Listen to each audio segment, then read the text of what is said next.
So recently I got an email from Substack, the famous content and email marketing platform.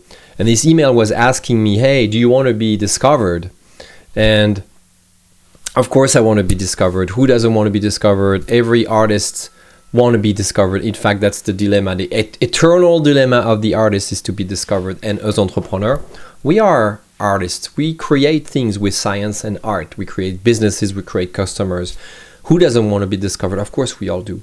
But should it start there? No, I think actually starting and building your content creation and your audience based on that mindset of fame is dangerous. And I speak from experience and also from data.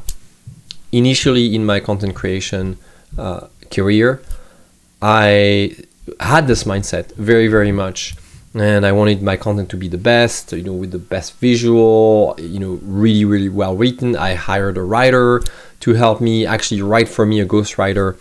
And I thought, okay, this is going to be fabulous. I'm going to be famous right away. It's not at all how it worked, of course. Maybe you're not surprised by that.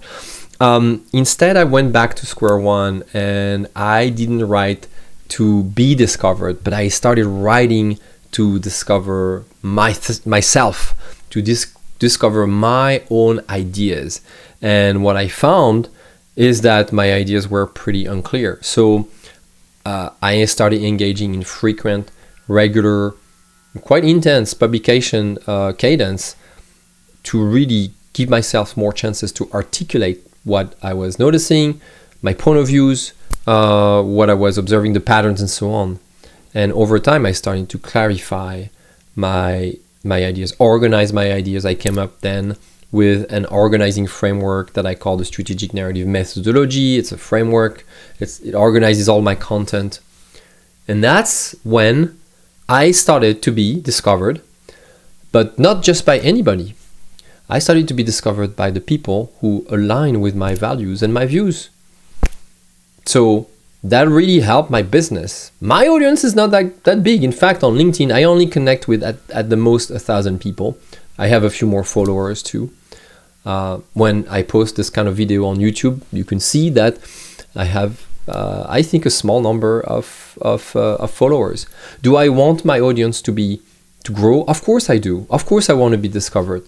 But my point is that when I engage in content creation, I do not engage with that mindset at all. I actually try to forget the numbers, the results, and all of that. I try to serve a community, initially small community of people who believe in what I believe, which is starting a business from within, aligning it with our core values, avoiding to compromise our values, turning our businesses into high efficiency businesses that we also love. That's my exploration. That's my journey. And if I want to make progress on that journey, I should not be worried about fame. I should not be worried about this being discovered. I should only worry about discovering what an authentic business means.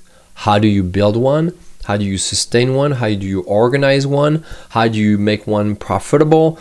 How do you make one excellent? That's my whole quest, really, and that's what it is. And if that interests a little number of people, but just enough people that can continue to fund my exploration with the purchase of my services, that's really what I care about. Since I adopted this mindset, my business has been really, really thriving. It was already doing well before, but it has really helped me develop a much better relationship with my readers, with my subscribers, with my clients, because what I care about is about going into my own mind, how I organize, how I work in my business, which means also being able to read in people's mind. I often get the comment like, oh my gosh, this video, this article, it was just like you were reading my mind, or you had a microphone in my office. That's what happens when you start by discovering your own ideas before you want to be discovered. So good luck with that process, with that mindset. And I am interested, in fact, in discovering more of you. If you're willing to add a comment, reach out for follow-up questions.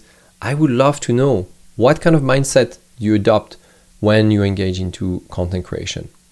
Thank you so much.